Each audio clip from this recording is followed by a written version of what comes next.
खुशियों से भरा 3.5 साल का सफर, तरक्की की नई राह पर छत्तीसगढ़। सीएम बघेल ने गढ़े नए कीर्तिमान, किंवदंती बन गए सीएम भूपेश बघेल। भूपेश बघेल उन राजनेताओं में शुमार हैं जिनसे मुश्किलें भी दो हाथ करने में घबराती हैं। इसलिए भूपेश बघेल ने मुख्यमंत्री के रूप में मुश्किलों को भी धता बताते हुए 3.5 साल के कार्यकाल में 22 साल के युवा छत्तीसगढ़ को तरक्की की नई राह पर खड़ा कर दिया। छत्तीसगढ़ नवोदित इतिहास बनने लगा और खुद मुख्यमंत्री नई किंवदंती बन गए। 3.5 साल के कार्यकाल में भूपेश बघेल सरकार ने बड़े बड़े कीर्तिमान गढ़े। राजीव गांधी किसान न्याय योजना से किसानों को धान का प्रति क्विंटल 2500 समर्थन मूल्य देना, जो कि देश में सर्वाधिक है। रिकॉर्ड धान की खरीदी, रिकॉर्ड संख्या में किसानों का पंजीयन, भूमिहीन किसानों को राजीव गांधी भूमिहीन कृषि मजदूर योजना के जरिए आर्थिक सहायता, गोधन न्याय योजना समेत तमाम बातें जो कि छत्तीसगढ़ की ग्रामीण अर्थव्यवस्था को सीधे प्रभावित करती है। इसका असर भी दिख रहा है। पहले जो शहर की ओर चलो की मानसिकता होती थी, वह अब बदल रही है कि नहीं, अब गांव की ओर चलो, खेतों की ओर चलो।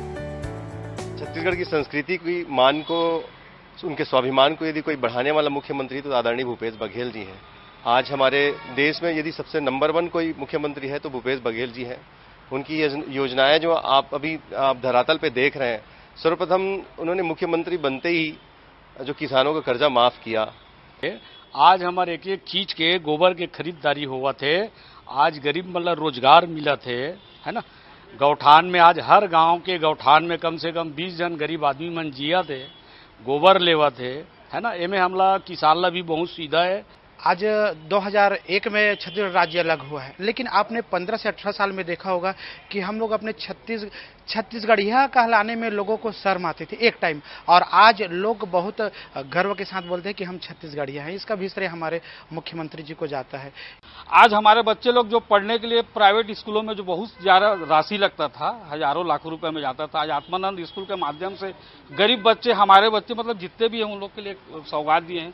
तो बहुत सारे योजना है, सीएम साहब बहुत अच्छा सरकार चला रहे हैं, आम जनता और हर पब्लिक खुश है। माननीय भूपेश बघेल जी के मुख्यमंत्री बनने के बाद छत्तीसगढ़ में किसानों के लिए कर्ज माफ हुआ, किसानों को 2500 रुपया धान का समर्थन मूल्य मिला। ग्रामीण अर्थव्यवस्था को मजबूत करने के लिए छत्तीसगढ़ की संस्कृति और ऐतिहासिक विरासत के संरक्षण और विकास के लिए भूपेश सरकार प्रतिबद्ध है।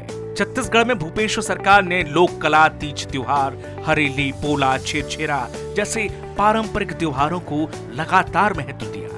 इन त्योहारों पर छुट्टियां घोषित की, साथ ही इन त्योहारों का सीएम निवास में भव्य आयोजन करके छत्तीसगढ़ी अस्मिता और संस्कृति को बढ़ाने का काम कर रही है। एक और जहां पर भूपेश सरकार ने छत्तीसगढ़ की सांस्कृतिक विरासत को संवारा है, तो वहीं दूसरी तरफ राम वनगमन पर्यटन परिपथ के जरिए भी ऐतिहासिक विरासत को सहेजने और संवारने का काम कर रही है।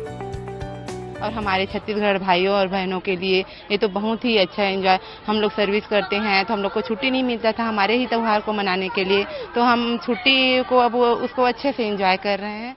जब से छत्तीसगढ़ में माननीय मुख्यमंत्री जी मुखिया बने हैं, हमारे राज्य के मुख्यमंत्री, तब से हम छत्तीसगढ़ियों में एक अपनापन आ गया है। छत्तीसगढ़िया जो सच में हम छत्तीसगढ़िया हैं, ये एहसास हो गया है। और उसी कड़ी में हमारे छत्तीसगढ़ का पारंपरिक त्योहार तीजा पोरा, जो हम बहनों के लिए, बेटियों के लिए खास रहता है। हमारे मुख्यमंत्री जी हम लोग को बहन बेटी बना के बुलाते हैं यहाँ। इस तरह भूपेश सरकार अपनी न्याय योजना से न सिर्फ गरीब, मजदूर, किसान और आदिवासियों की जीवन स्तर को बेहतर करने का काम कर रही है, बल्कि छत्तीसगढ़ के तीज त्योहार, कला, संस्कृति को महत्व देकर प्रदेशवासियों को अपनी छत्तीसगढ़ की संस्कृति पर गौरवान्वित होने का मौका दे रही है। और यह सब हुआ है प्रदेश के मुखिया भूपेश बघेल की दूरदृष्टि से, संवेदनशीलता और सकारात्मक सोच की वजह से। रायपुर से स्वराज एक्सप्रेस के लिए दीप साहू की रिपोर्ट।